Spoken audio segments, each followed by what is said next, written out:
হাদি কত স্বপ্ন নিয়া ময়দানে আওয়াজ, কিন্তু অকাতরে চলে গেল।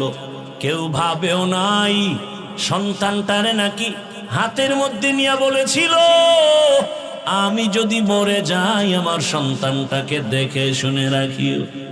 আজও কলিজা ভরে দোয়া করেছি, এমন একটা মোনাজাত নাই যেখানে আমি যুবকের জন্য কলিজা ভরে দোয়া করি না। ও আল্লাহ, আর জানো আমার এই জমিনের মধ্যে ওসমান হাদির মতো কারো প্রাণ ঝরে না যায়। কুদরতের ছায়া দিয়া আমার কলিজার প্রত্যেকটা যুবকের জীবনকে হেফাজত করিও। এরে আমার কলিজার বাবারা, আমার আল্লাহকে বেজার করা যাবে না কেন, সেই প্রশ্নের জবাবে আমি এতক্ষণ হাদিসের আলোচনায় আছি। আমার আল্লাহ কেমন দয়ার মালিক, সারা জীবন বয়ান করলে শেষ করা যাবে না। ওরে তুমি ঘুমাইতেছো রাতের বেলা, আল্লাহ যদি সজাগ করে না দেয় কেমনে সজাগ হইবা? আমার আল্লাহ সজাগ করে দিতেছে। আবার কত মা কান্দি, রাতের ঘুমের মধ্যে সন্তান চিরবিদায় হয়ে গেছে। ও আমার যুবক, এত কষ্ট করে এত দৌড়ান দৌড়াই, না খানা না ঘুম না শান্তি, পায়ে ধরে ধরে বলি বাবা তুমি স্কুলে পড়ো, কলেজে পড়ো, চাকরি করো, ব্যবসা করো, আমি কলিজা ভরে দোয়া করি। আমি একথা একবারও বলি নাই স্কুল বন্ধ করে মাদ্রাসায় যাও, তাবলিগে যাও, পীরের কাছে যাও, না হয় জাহান্নামে যাবে।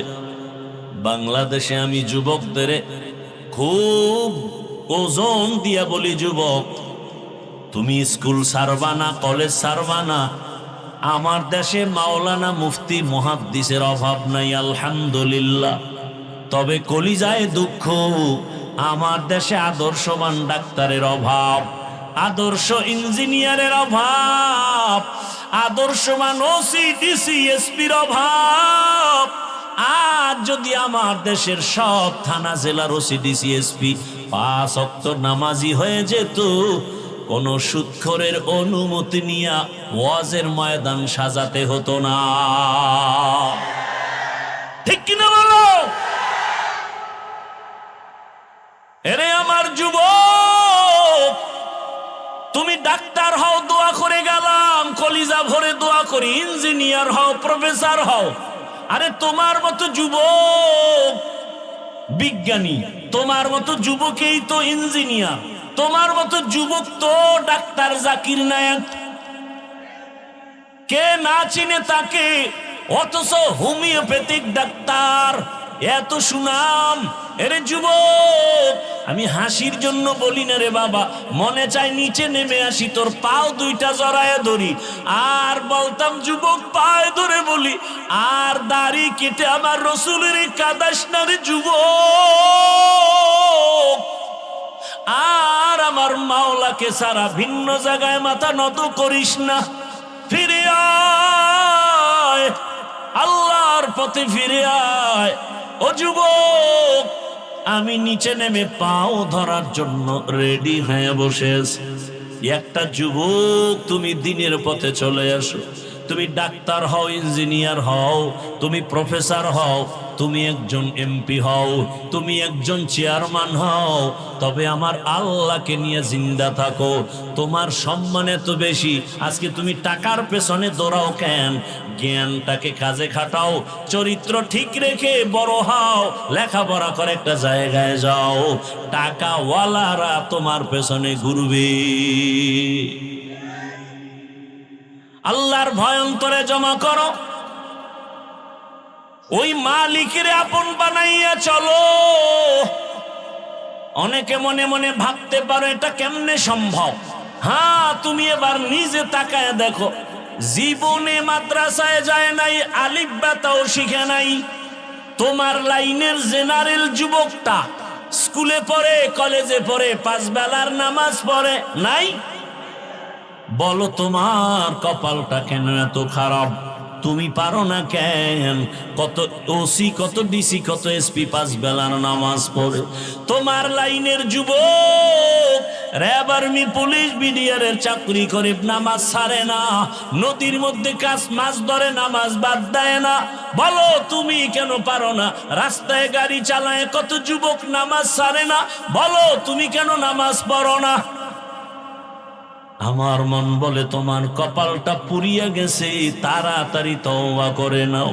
কয়দিন আর বাঁচবা? মরণ যদি হয়ে যায় খালি হাতে কবরে যেতে হবে। ও যুবক রে, ঘুমের মধ্যে লাশ, যুবকের লাশ। ওই যে কয়েক মাস আগে আমি বাইতুল্লাহর সামনে জিয়ারতে ছিলাম, হঠাৎ খবর শুনতেছি এক আল্লাহর বান্দা বিদেশে টাকা পয়সা কামাই করে আসছে বাংলাদেশে, পরিবার নিয়ে কিছুদিন আনন্দ করে আবার চলে যাবেন।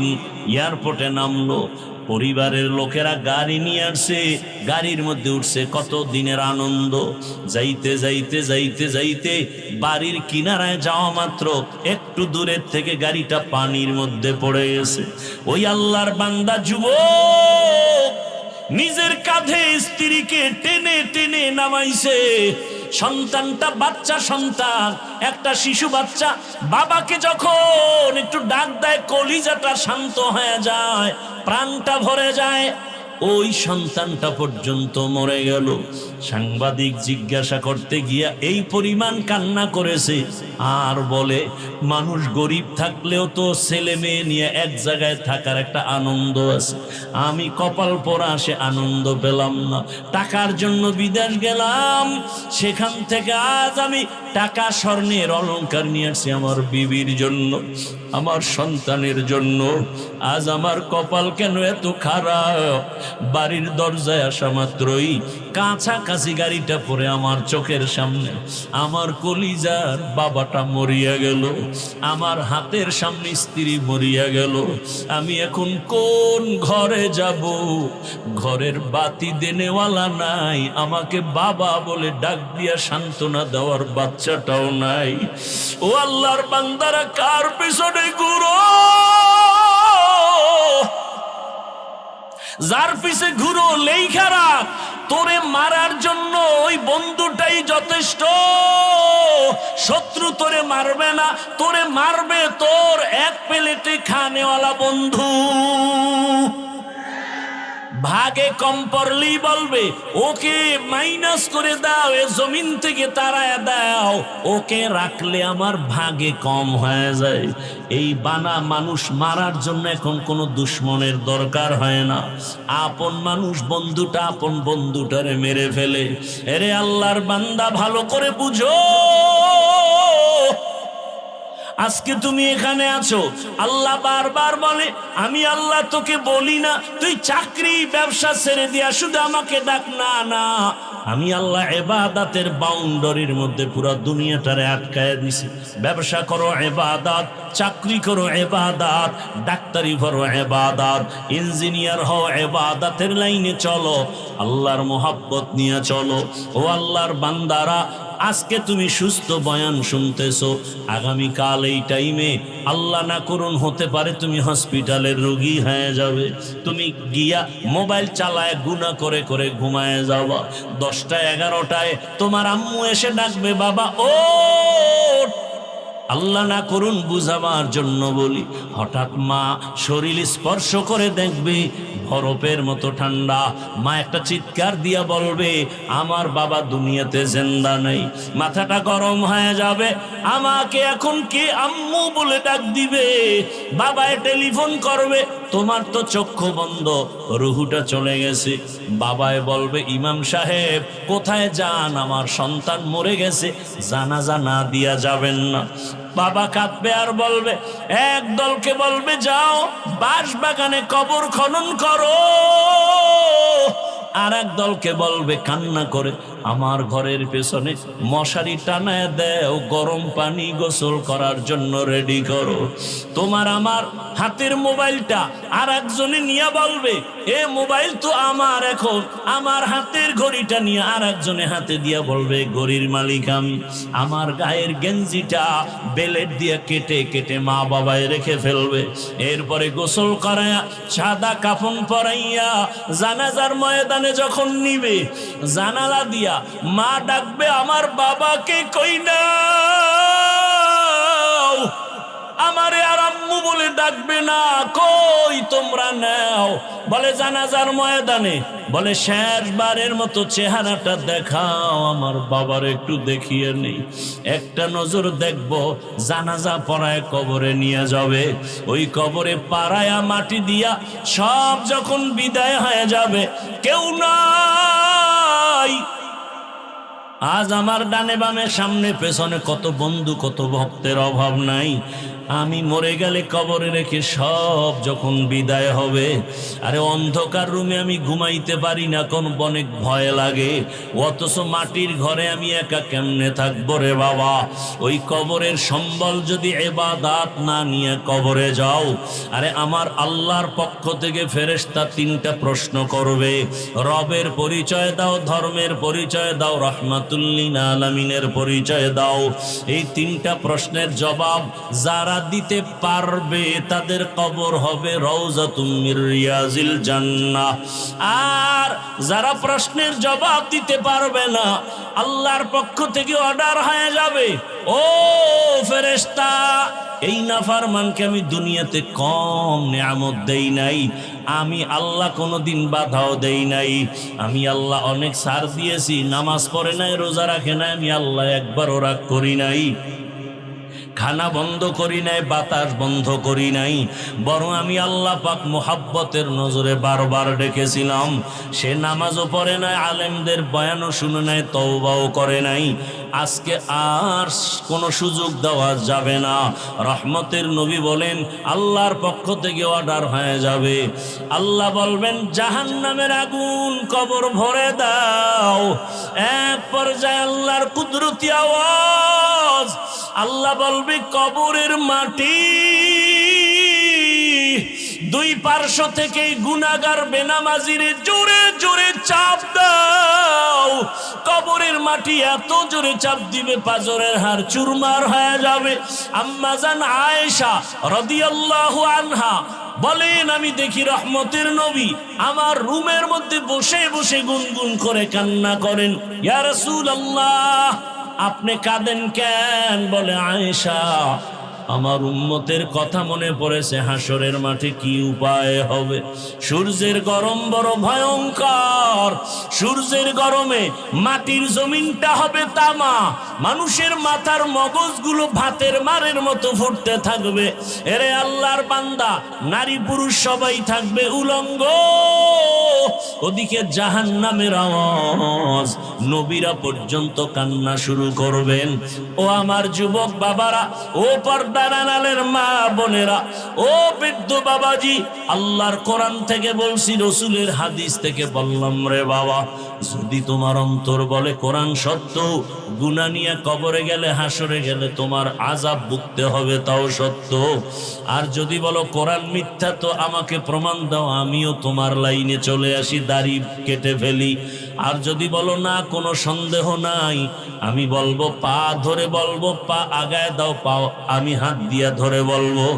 আজকে থেকে তওবা করো রে বাবা। জীবনে তো মোবাইলে রাতে গুনাহ কম করো নাই, জীবনে পার্কে পার্কে কম ঘোরো নাই, জীবনে মা বাবার সাথে কত বেয়াদবি করছো সীমানা নাই। এখনো সময় আছে, তওবা করো।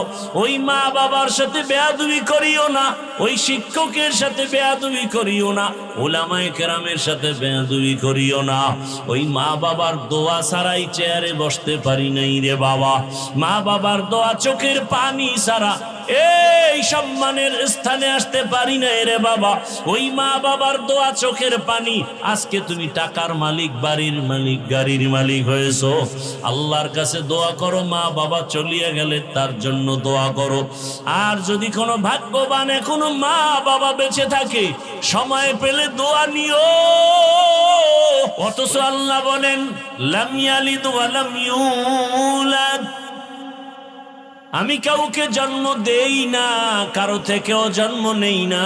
লাম ইয়ালিদ লাম ইউলাদ উলাইকাস, লাম ইয়ালিদ লাম ইউলাদ উলাইকাস, ওয়ালিদু মাউলুদেরা ও খালেকাস। ইব্রাহিম আলাইহিস সালাম মেহমান সারা খানা খায় না, আর আপনারা মেহমান দেখলে ইস্তেগফার পড়েন, অন্য দিক দিয়ে ভেগে চলে যান। আম্মাজানদেরও কিছু কিছু এরকম অভ্যাস, মেহমান পছন্দ করে না। অথচ রহমতের নবী বলেন, মেহমান তোমার ঘরের দরওয়াজায় যদি যায় তোমার জীবনও ধন্য। মেহমান তোমার জীবনের ভাগ্যের একটা চাল দানা খায় না, বরং মেহমান তার নিজের রিজিকটাই সেখানে খায়। মেহমান আসলে রিজিকে বরকত হয়, রুজিতে বরকত হয়। ইব্রাহিম আলাইহিস সালাম মেহমান ছাড়া কখনো খানা খান না। আজকে অপেক্ষায় আছেন খানা খাবেন, কিন্তু মেহমান পাওয়া যায় না। নির্দিষ্ট না, জারি রাস্তায় পায়ে ধৈর্য নিয়ে খাওয়াইয়া দেয়, আসো এক দস্তরখানে খানা খাই। রসুলের সুন্নাত, মক্কা মদিনায় যাবেন, এখনো সেই রসুলের আদর্শ। কোটিপতি মক্কার টাকাওয়ালা মালিক যেই দস্তরখানে খায়, তাদের কাজের লোকেরাও একই দস্তরখানে খায়। এ হলো রসুলের আদর্শ। রহমতের নবী গরিব বলে কাউকে তাড়ায়া দেন না, কারণ আল্লাহর গোলাম। তুমি কাকে তাড়াইয়া দিতেছ? আমার মাওলায় তো তাড়ায়া দেয় না, তুমি কেন দাও? ইব্রাহিম আলাইহিস সালাম আজকে মেহমান পায় না, হঠাৎ এক মুশরিক আমার আল্লাহর বিরুদ্ধে আচরণ করনেওয়ালা রাস্তা দিয়ে হেঁটে যায়। কাশো ভাইজান, আমার ঘরে একসাথে খানা খাও। খানা খাওয়ার প্লেটের কাছে নিয়ে যখন শুনলো, জানতে পারলো এটা আমার জাতি ভাই মুসলমান না, খানার প্লেট থেকে তখন উঠাইয়া দিছে, যাও আমি বিধর্মীকে নিয়ে এক দস্তরখানে খাবো না। ওই মুশরিক আল্লাহর গোলাম মনে কষ্ট পায় যখন বিদায় হয়, সাথে সাথে জিবরাইল আমিনের আগমন হয়ে গেল, ওহী নাজিল হয়ে গেছে, রে ইব্রাহিম মাত্র একটা বেলা খানার জন্য তোমার দরজা আসে নাই, চলন্ত পথে তুমি নিয়ে আসছো। এই বান্দাটাকে তুমি তোমার ধর্মের না বলে তুমি তাড়ায় দিয়েছো, খানা দাও নাই, পেটের ক্ষুধা নিবারণ করো নাই। ও ইব্রাহিম, এই বান্দার বয়স কত জানো? জীবনে দুনিয়াতে আসা থেকে আজ পর্যন্ত তোমার রবের খানা দিয়েছে। আরে বিরোধিতা তো তোমার করে না, বিরোধিতা তো করে আমার। সেজদা তো আমাকে দেয় না, কপালের সেজদা তো আমার জন্য খাস। ওই সেজদা দেয় আগুনের সামনে গিয়া, তাহলে আমার কষ্ট লাগবে তো বেশি। অথচ তুমি মাত্র এক বেলার খানা দাও নাই, আর এই দীর্ঘ বছর আমার এই গোলামটাকে আমি এক বেলা খানা বন্ধ করি নাই, কারণ আমি রব, আমার মায়া বেশি। তুমি ওরে বানাও নাই, আদর করে বানাইছি আমি।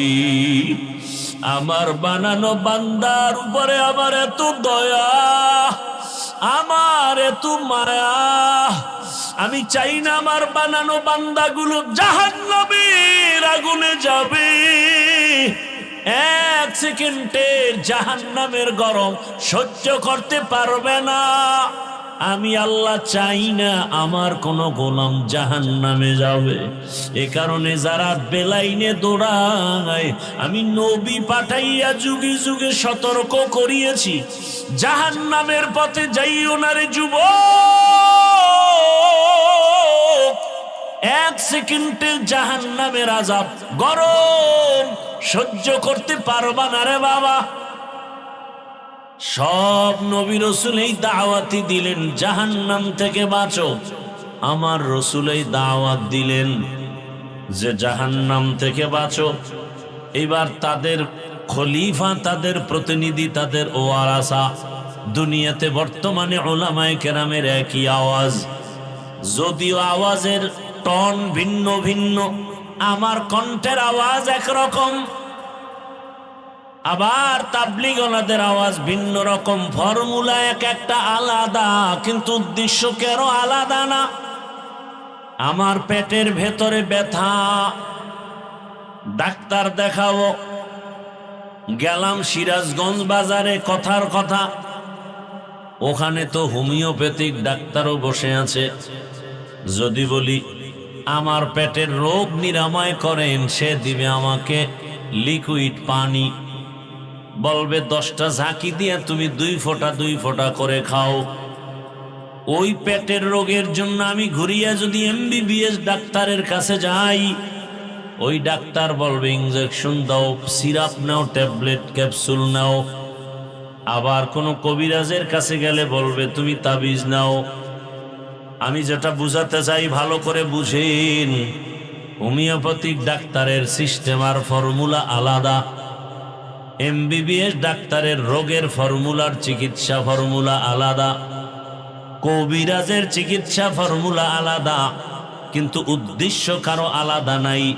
হোমিওপ্যাথিক ডাক্তারও চায় পেট ব্যথা ভালো হয়ে যাক, এমবিবিএস ডাক্তারও চায় পেট ব্যথা ভালো হয়ে যাক, কবিরাজও চায় পেট ব্যথা ভালো হয়ে যাক। ভাইরা আমার, ভালো করে বুঝো, ঈমানের লাইনে আমাদের কলবের মধ্যে রোগ আর গুনাহের ময়লা, এই রোগের চিকিৎসার জন্য একমাত্র উলামায়ে কেরাম ডাক্তার। বলে কেমন ডাক্তার? বলে ফর্মুলা এক এক রকম, এক একজনের। তাবলীগওয়ালাদের ফর্মুলা ভিন্ন, পীর সাহেব যারা মানুষের কলবের চিকিৎসা করে তাদের ফর্মুলা আর এক রকম, বক্তাদের ফর্মুলা, মাদ্রাসাওয়ালাদের ফর্মুলা আর এক রকম। ভিন্ন ভিন্ন ভিন্ন ভিন্ন ফর্মুলা হলেও কোনো টেনশন নাই, সবার উদ্দেশ্য এক, মানুষ যেন গুনাহ ছেড়ে আল্লাহওয়ালা হয়ে যায়। তুকু যাও সুন্নতে আহমদ কু যাও, বা মুহাম্মদ কে বুয়াদ নিসবত তোরা, মান আহাব্বা সুন্নতি কৌলে রসূল, মজদায়ে কা নামাই হাম কুন কবুল। আমার আল্লাহ তাআলা বলেন, আমি চাই না কেউ জাহান্নামে যাবি, কারণ 1 সেকেন্ডের গরম সহ্য করতে পারো না, সেই পাওয়ার নাই, কারণ আমি তোরে বানাইছি দুর্বল করে। ওয়া খুলিকাল ইনসানু যায়ীফা, মানুষের মতো দুর্বল কোনো প্রাণী আমি সৃষ্টি করি নাই। মানুষ এতটাই দুর্বল, একটা মশার কাছে দুর্বল, একটা পিপিলিকার কাছেও আমরা দুর্বল, কিন্তু মর্যাদা দুর্বল না, মর্যাদা বাড়ায় দিছেন সবার উপরে। দুনিয়াতে যত প্রাণী আছে সবার থেকে মানুষের মর্যাদা বেশি। ওয়ালাকাদ কাররামনা বানি আদম ওয়া হামালনাহুম ফিল বাররি ওয়াল বাহরি ওয়া রাযাকনাহুম মিনাত তাইয়্যিবাত ওয়া ফাদ্দালনাহুম আলা কাসীরিম মিম্মান খালাকনা তাফদীলা। বনি আদম বড় দামি। কয় কেন? কয় এগো মেধা বেশি। কয় মিথ্যা কথা। বনি আদম বড় দামি কেন? বলে এরা খেতে পারে বেশি। বলে মিথ্যা কথা। বনি আদম বড় দামি বলে কেন? এদের শক্তি বেশি বলে মিথ্যা কথা। দুনিয়াতে সব শক্তিওয়ালাদের থেকে মানুষের শক্তি দুর্বল। দুনিয়ার সব মেধা সম্পন্ন প্রাণী থেকে মানুষের মেধা দুর্বল। দুনিয়াতে খানেওয়ালা প্রাণীর থেকে মানুষের খানার অবস্থা বড় দুর্বল। কি মহাসমুদ্রে বড় বড় নীল তিমি আছে, এক একটা নীল তিমির প্রতিদিনের খাদ্য তালিকা 1000 কেজি চিংড়ি মাছ। কে খাওয়ায়? কে খাওয়ায়?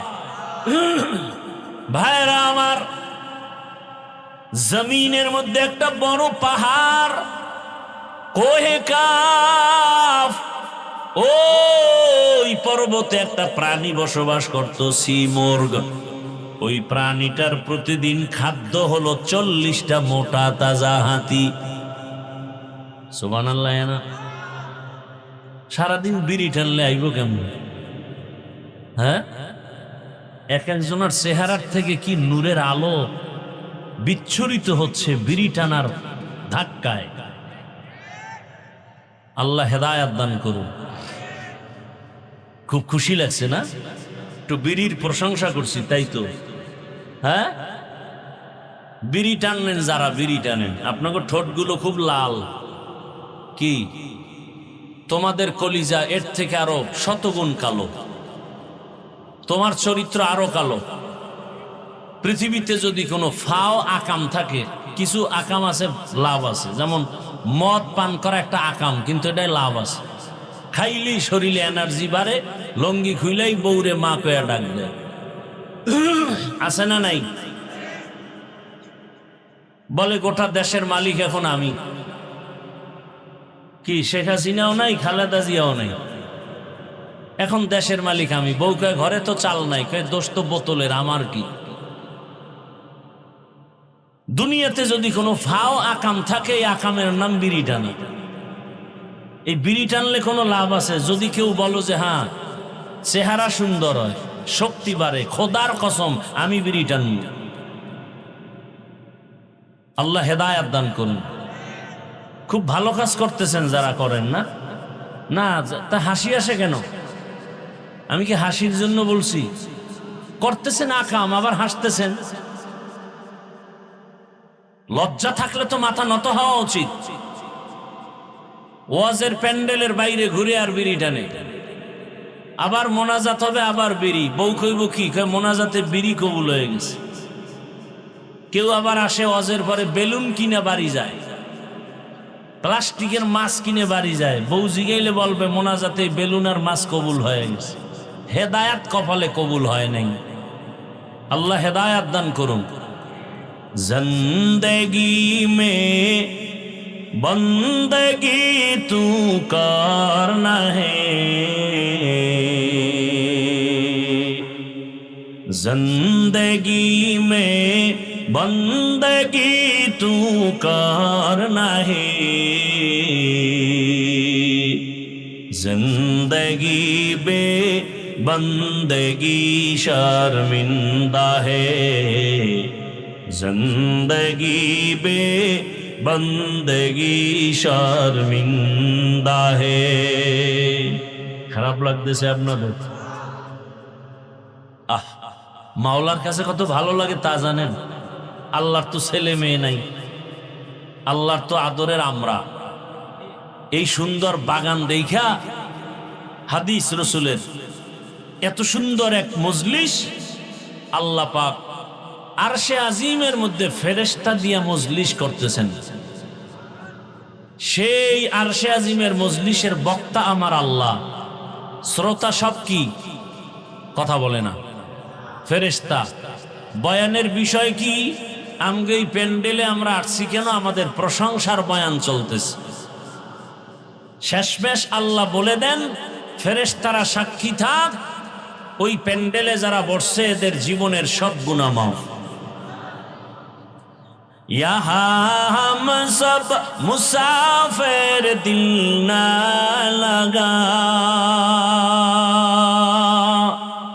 अहले दिल की नजर से रूह का करता जा शाह दौलत सब फकीर गर नेक नेहे शाह दौलत सब फकीर गर नेक नेहे जिंदगी में बंदगी तू कर नहे जिंदगी बे बंदगी शर्मिंदा है जिंदगी बे बंदगी शर्मिंदा है जिंदगी में बंदगी कौन बंदगी बंदगी बे जिंदगी शर्मिंदगी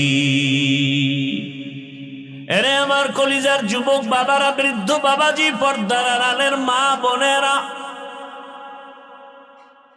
আল্লাহ পাক আমাদের এত আদর করে বানাইছেন মানুষের মতো দামি কোনো প্রাণী বানান নাই মানুষ শক্তির কারণে দামি না মানুষের থেকে শক্তি একটা কুকুরের মধ্যে বেশি শিয়ালের ভেতরে বেশি একটা পিপিলিকার সামনে আমরা কতটা দুর্বল আরে আমি হাফিজুর রহমান ইভেন আপনারাও দুনিয়াতে যখন আসবেন আম্মা জান এমন প্রসব বেদনায় কান্নায় মাতোয়ারা হয়ে গেলেন ও আমার বাবারা ভালো করে বুঝো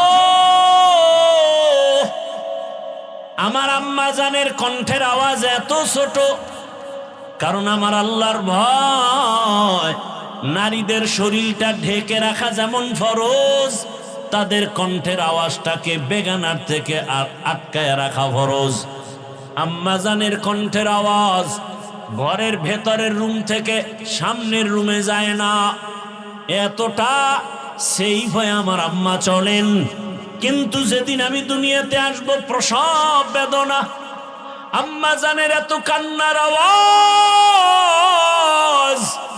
আম্মা জানের কান্নার আওয়াজে পাশের বাড়ির মানুষও ঘুমাইতে পারে না ঠিক নেই ভালো করে বুঝো খালি কাংসুক করো না কিছু বুঝো মায়ের আওয়াজটার কারণে বাড়ির ডানে বামের মানুষ ঘুমাইতে পারে না বুঝতে পেরেছে কেন এত কান্নার আওয়াজ যেই মায়ের কণ্ঠ বাইরে যায় না ওই মায়ের কান্নায় পাশের ঘরের মানুষ ঘুমাতে পারে না এত করুণকারী কাহিনী কেন বলে প্রসব বেদনার কান্না ওদিকে আমার দাদি আর এক পাশে আমার নানি আমার আম্মারে সান্ত্বনা দেয় কান্না করো না ধৈর্য ধারণ করো আম্মার কান্না বন্ধ হয় না এক পর্যায়ে মা বেহুশ হয়ে যায় আবার হুশে আসে হঠাৎ আমার আম্মা জান ডাক দিয়া কয় ও আমার শাশুড়ি আম্মা আপনারা আমার থেকে একটু দূরে যান 1 মিনিটের জন্য আমার স্বামীকে একটু আমার কাছে আসতে দেন আমার আব্বা জানকে ডাকছেন আমার আব্বা জান আসছেন আম্মা জান হাতটা ধরিয়া কান্না করে আর বলে স্বামী বাবার কত মায়া কত মমতা ত্যাগ করে তোমার ঘরে আসছি তোমার মন ভরে খেদমত করতে পারি নাই তোমার সংসারটা সুন্দরভাবে ধরে রাখতে পারি নাই তোমারে আমি উপরে উঠাবার জন্য তোমার সংসারটা ঠিক রাখার জন্য আমি কত ভুল পর্যন্ত করেছি আমারে আজকে তুমি মাফ করে দাও আর আমি বাঁচব না বাবায় কান্না করে আর বলে বিবি কান্না করিও না ধৈর্য ধারণ করো মা কাঁদে আর বলে স্বামী তুমি বুঝো না আমার চোখে দেখা অমুক এলাকার অমুক নারী মরে গেছে বাচ্চা হওয়ার সময় মরে গেছে আমার মাথায় 7 আসমানের বোঝা আমি সহ্য করতে পারি না আমার বারবার কেন যেন মনে হয় আমি মরে যাব। বাবায় কয়, মা তুমি আমারে মাফ করো, ধৈর্য ধারণ করো। দৌড়াইয়া গিয়া ওযু বানাইয়া সেজদায় পড়ে কাঁদে আর বলে, হে মালিক, তুমি আমার স্ত্রীকেও হেফাজত করো।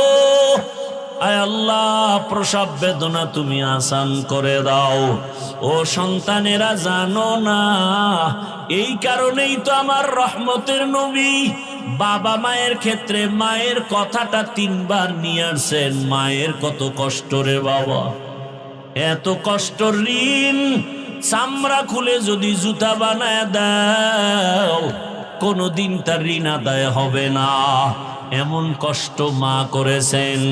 ও আল্লাহর বান্দারা, আমরা এতটা দুর্বল, অথচ একটা বকরি ছাগলের বাচ্চা যখন আসে, ডানে বামে কোনো সহযোগিতাকারী আসেনি, কেউ নাই। বাচ্চা দুনিয়াতে আইসা নিজে নিজে 4 পায়ে বাচ্চা দাঁড়ায় গেছে। মায়ের দুধ কোথায় খুঁজা খুঁজা বের করছে। মায়ের দুধের ওলানটা শক্ত, কোনো ঔষধও আনার প্রয়োজন মনে করে নাই। মাথার কপালের অগ্রভাগ দিয়া ওলানের উপরে জোরে জোরে ধাক্কা দিয়েছে, তো ওলানটা নরম হয়েছে। জিব্বা নাড়া লাগানো মাত্র দুধ বাচ্চার পেটে চলে আসছে। আর আমরা কত দুর্বল, দুনিয়াতে আসা মাত্র মা চক্ষু বন্ধ, বেউস। আমার দাদি আর নানি কয়, তাকায় দেখ ফুটন্ত গোলাপ। মায়ের এত কষ্ট, মাত্র একটা নজর আমার চেহারার দিকে দেওয়া মাত্র মায়ের কলিজার সব কষ্ট পানি হয়ে গেছে। জীবনের মূল কষ্ট মায়ের, প্রসব বেদনা।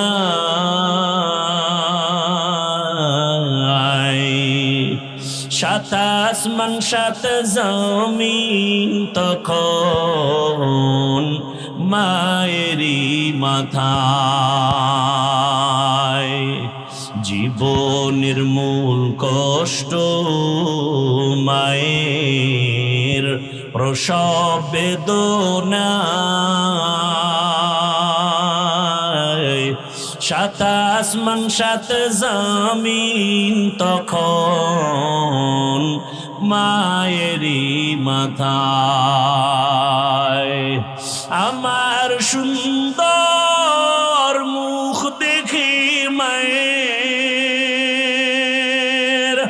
আমার সুন্দর মুখ দেখে মায়ের ব্যথা যায় দে হাসাইয়া। ও আমার প্রাণের মা, মা গো মা, কোথায় গেলে মোরে ছাড়িয়া। জনম দুঃখী ইয়াতীম আমি, চাই না কেহ ফিরিয়া। আমি যখন ছিলাম আমার মায়ের উদরে,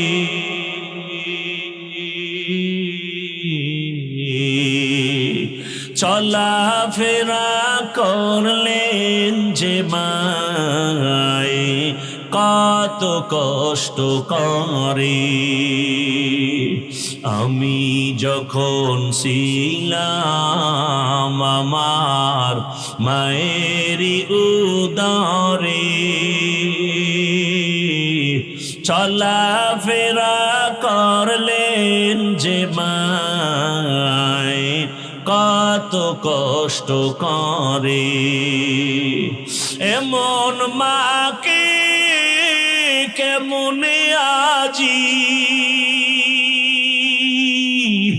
এমন মাকে কেমনে আজি যাব আমি ভুলিয়া।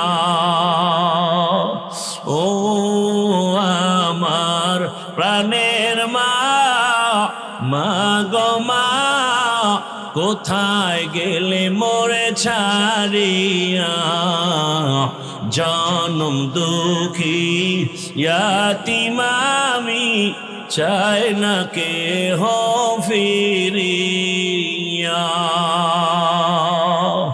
মাগো আমি ইয়াতীম বলে সবাই দেয় তারাইয়া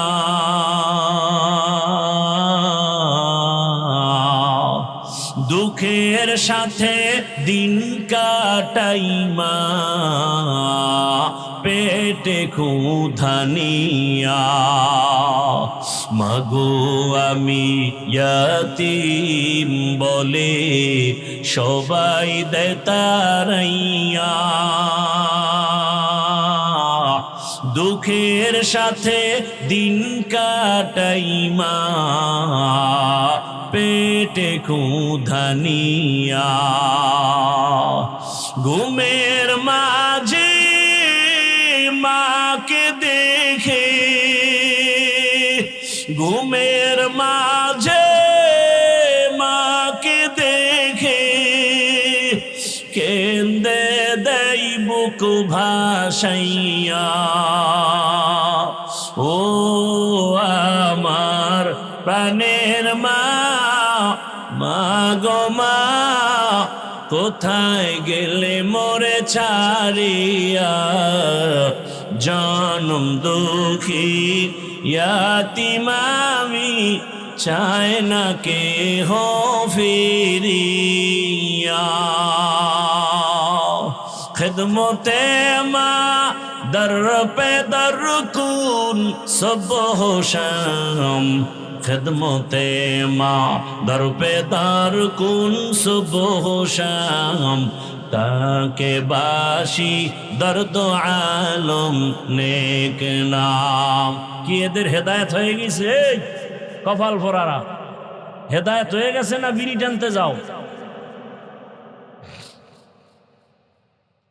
আল্লাহ হেদায়েত দান করুন। আরো জোরে বলেন। এরে আমার কলিজার যুবক, আজকে বয়ান শুনতেছো, আগামী বছর বয়ান হবে, তুমি থাকবা কিনা জানা নাই। ওই বাবার দোয়া, ওই মায়ের দোয়া জীবনটাকে সফল করে ফেলবে। এখনো যারা গুনাহ ছাড়তে পারো নাই, তওবা করো। তোমার মতো যুবক যদি স্কুল কলেজে পড়িয়া নামাজ পড়ে, গাড়ি চালায় নামাজ পড়ে, তুমি পারবা না কেন? আম্মা জানেরা, বোনেরা, আপনাদের মতো কত মা বোন পর্দা করে, নামাজি অভাব নাই। আপনারা কেন পারবেন না? আল্লাহর কাছে মনে মনে তওবা করেন আর বলেন, হে আল্লাহ, জীবনে তো গুনাহ কম করি নাই, আজকে থেকে নামাজ ছাড়বো না, বেপরদায় চলবো না, দাড়ি কাটবো না। মা বাবার দোয়া নিয়া, শিক্ষকের দোয়া নিয়া, উলামায়ে কেরামের পরামর্শ নিয়া, নবীজির সুন্নাত অনুযায়ী জীবনটা চালাবো। তওবা করার মতো যদি অন্তর তৈরি হয়, মুনাফিকি যদি না থাকে, খাঁটি তওবার নিয়তে দুটো হাত আল্লাহকে দেখায় দাও। আয় আল্লাহ, হাতগুলো কবুল করে নেন। আয় আল্লাহ, তওবা কবুল করে নেন। তওবার উপরে মজবুত হইয়া চলার মতো তৌফিক দান করেন, আমিন। আলহামদুলিল্লাহি রাব্বিল আলামিন, ওয়াসসালাতু ওয়াসসালামু আলা সাইয়্যিদিল আমবিয়াই ওয়াল মুরসালিন ওয়া আলা আলিহি ওয়া আসহাবিহি আজমাইন। ইয়া আরহামার রাহিমিন, ইয়া আরহামার রাহিমিন, ইয়া আরহামার রাহিমিন। রব্বিরহামহুমা কামা রব্বায়ানি সগীরা। রব্বিরহামহুমা কামা রব্বায়ানি সগীরা। बता हमको तेरे राखी तरोफ, तेरे राह पर चला हमको खुदाया। बेगुनाह न गुज़ाश पर साआते हुजूर दिल न करदम ताअते या इलाही मुझसे मुझको दूर कर ताकि देखो मुझ में तुझको एक नज़र अल्लाहुम्मा इन्नका अफ़ुव्वुन करीम तुहिब्बुल अफ़्वा फ़अफ़ु अन्ना अल्लाहुम्मा इन्ना नस्अलुका रिज़ाका वल जन्नह व नऊज़ु बिका मिन सख़तिका वन नार अल्लाहुम्मा इन्ना नऊज़ु बिका मिनल बरसी वल जुनूनि वल जुज़ामि व सय्यिल अस्क़ाम रब्बना ला तुज़िग़ क़ुलूबना बअद इज़ हदैतना व हब लना मिन लदुनका रहमा इन्नका अंतल वह्हाब اللهم إنا نسألك علما نافعا ورزقا واسعا وشفاء من كل داء ورب العالمين কুদরতের নজর দিয়ে দেখিন আপনার কত গোলাম উলামায়ে কেরাম এখানে হাজির কত মুরব্বী হাজী সাহেব কত ব্যবসায়ী চাকরিজীবীরা হাজির আয় আল্লাহ আমার কলিজার কত যুবক কত ছাত্ররা হাজির পর্দার আড়ালের মা বোনেরা হাত তুলেছে ও আল্লাহ আমরা গুনার সাগর থেকে আসছি আমরা গুনাহ করে জীবনটাকে নাপাক করে ফেলেছি আমার গুনার খবর আমার মা জানে না ভাই বোনেরা কেউ জানে না ও আল্লাহ আপনি জানার পরেও রাগ করে খানাও বন্ধ করেন নাই পানিও বন্ধ করেন নাই আজ তওবার নিয়তে হাত তুলেছি আর গুনাহ করব না আর দাড়ি কাটবো না নামাজ ছাড়বো না মা বাবার সাথে বেয়াদবি করব না শিক্ষকের দোয়া নিয়ে মুরব্বী উলামায়ে কেরামের পরামর্শ নিয়ে নবীর আদর্শে চলবো আমাদের তওবা কবুল করে নেন জীবনের সব গুনাহগুলো মাফ করে দেন মা বোনদের কবুল করে নেন সন্তানগুলো নেককার বানায় দেন সারা দুনিয়াবাসীকে মাফ করে দেন প্রবাসের জীবনে যারা কষ্টের জিন্দেগি নিয়ে কষ্ট করে রুজির জন্য কবুল করে নেন রিজিকে বরকত বাড়ায় দেন পেরেশানি দূর করে দেন আমার দেশ ইসলামের জন্য কবুল করে নেন শান্তির দেশ বানায় দেন জালেমদের জুলুম থেকে হেফাজত করেন চলার পথে হেফাজত করেন আয় আল্লাহ যারা ব্যবসা করে চাকরি করে কুদরতের দ্বারা বরকত বাড়ায় দেন আয় আল্লাহ মাদ্রাসা কবুল করে নেন আয় আল্লাহ মাহফিল কবুল করে নেন আয় আল্লাহ এলাকায় শান্তি দান করেন মা বোনদের আবেদা পর্দাওয়ালা বানায় দেন সন্তানগুলো নেককার বানায় দেন আয় আল্লাহ আমার কলিজার প্রত্যেক যুবকের দিনের খাদেম বানায় দেন আয় আল্লাহ উসমান হাদিকে শাহাদাতের মর্যাদা দান করেন আমার দেশের প্রত্যেকটা যুবক কুদরতের হাতে হেফাজতের ব্যবস্থা করে দেন আয় আল্লাহ মুরব্বী ব্যবসায়ী চাকরিজীবী মা বোনদের নিরাপত্তার ব্যবস্থা করে দেন আয় আল্লাহ আমাদের জানমাল আহাল পরিবার হেফাজত করেন আয় আল্লাহ মাদ্রাসা মসজিদগুলো কবুল করে নেন উলামায়ে কেরাম মাশায়েখদের এক বানায় দেন হিংসা দূর করে মোহাব্বত বাড়ায় দেন আয় আল্লাহ পরস্পরে ইখলাস ও তাকওয়া দান করেন রব্বুল আলামিন অভাবীদের অভাব দূর করে দেন ঋণের বোঝা মাথায় আয় আল্লাহ কুদরতের দ্বারা আসানের সাথে ঋণ আদায়ের ব্যবস্থা করে দেন ও দয়ার মালিক আগামী জুমাবার ঢাকাতে আমার মাদ্রাসার মাহফিল কামিয়াবির সাথে কবুল করে নেন। আয় আল্লাহ, মেহমানরা আসবেন সারা দেশ থেকে, কুদরতের দ্বারা ইজ্জতের হেফাজত করেন। অনেক খরচ, অর্থের আয় আল্লাহ, অর্থের যোগান কোথায়? কুদরতের দ্বারা রাস্তা খুলে দেন রে আল্লাহ। আপনার খাজানায় অভাব নাই, আমরা সব দুর্বল, সকলের দিলের নেক আশা পূরণ করে দেন আল্লাহ।